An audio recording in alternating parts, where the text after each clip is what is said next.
Welcome back to Wonders of Our Planet. Today, we're talking about chocolate. What do we know about it? A bar in the fridge, a candy at the checkout, a mug of hot cocoa on a freezing day.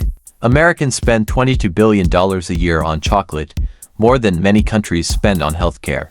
But here's what almost nobody knows. 500 years ago, people didn't eat chocolate. They paid with it. Aztec warriors were paid their wages in it. A single slave cost 100 beans.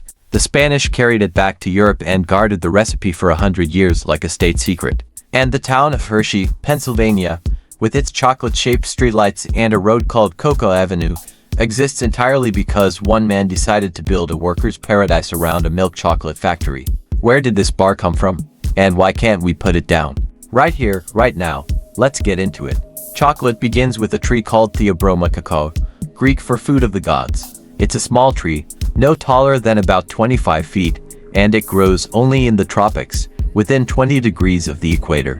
It flowers straight out of its own trunk. Tiny pinkish blossoms push right out of the bark instead of the branches, and only a sliver of them ever turn into fruit. Each fruit is a pod about the size of a small football, and inside are 20 to 50 seeds wrapped in a sweet and sour white pulp. Those seeds are the raw material for everything we call chocolate. Botanists recognize three main varieties: Forastero, the workhorse, about 90% of world production; Trinitario, and Criollo, a rare bean that makes chocolate with tasting notes like fine wine. 70% of the world's cocoa now comes from West Africa, above all from the Ivory Coast and Ghana. Dark, milk, white, these aren't just flavors. They're fundamentally different products. Dark chocolate runs from 50 to 99% cocoa and contains almost no milk. Milk chocolate showed up in 1875, when a Swiss man named Daniel Peter blended in powdered milk, which had been invented by his neighbor, Henry Nestle. White chocolate is just cocoa butter, sugar, and milk, with no cocoa solids at all. Strictly speaking, it isn't really chocolate. There's even a fourth kind, ruby chocolate, made through a special fermentation with no added coloring. In the United States, the biggest names, Hershey's, Mars, Cadbury, control most of the market, and their bars often carry less cocoa and more sugar than European ones, because the American standard lets you call something milk chocolate with as little as 10% cocoa. So why is chocolate so hard to resist? It isn't weak willpower. It's chemistry. Cocoa seeds contain theobromine, a mild stimulant, a cousin of caffeine, but slower and smoother. It widens your blood vessels and gently lifts your mood, without the spike and crash you get from coffee. Cocoa also carries phenylethylamine, the same compound your brain releases when you fall in love, and anandamide, which hits the same receptors as cannabis. None of these are present in doses big enough for a real clinical effect. But combine them with sugar, fat, and that melt in your mouth texture, and your brain files the whole experience under reward and wants it again. Dark chocolate high in flavonoids really does lower inflammation and improve blood flow. That's not marketing, that's peer-reviewed research. But we're talking 70% dark here, not a Snickers bar.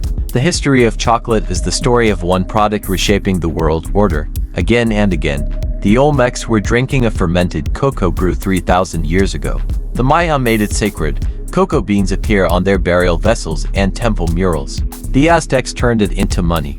A rabbit cost 30 beans, a slave cost 100. Montezuma, according to Spanish chroniclers, drank as many as 50 cups of chocolate a day. Hernan Cortes carried the beans back to Spain in 1528, and the Spanish crown kept the recipe secret for nearly a century.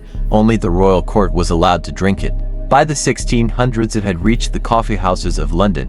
In 1828 a Dutchman, Conrad van Houten, invented a press that separated the cocoa butter from the solids, and suddenly production was cheap and industrial.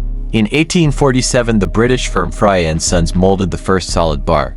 And then came Milton Hershey, a Pennsylvania candy maker who had gone broke more than once. In 1900 he put milk chocolate on an assembly line and made it affordable to every American. He built an entire town around his factory, Hershey, Pennsylvania, with houses for the workers, a school, a park, and a trolley line. Streetlights shaped like Hershey's Kisses still stand there today.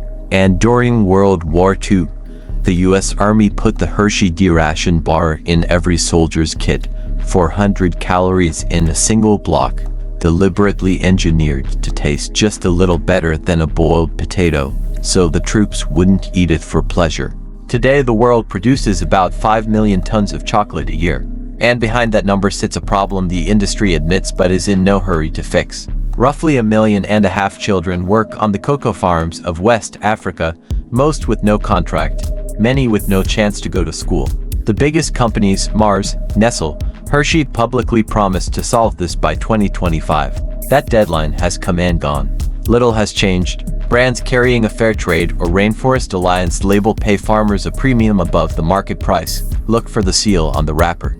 As for your health, 70% dark chocolate, in moderation, genuinely supports your blood vessels. Milk and white chocolate are mostly candy, with only a trace of the original plant's benefits. Chocolate reminds us that behind every ordinary pleasure there's a history we'd rather not know.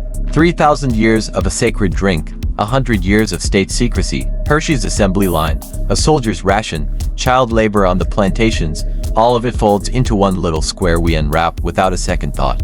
Maybe, now and then, it's worth a second thought. If you enjoyed this story, hit the like button and subscribe. That's what keeps these videos coming. Thanks for watching Wonders of Our Planet.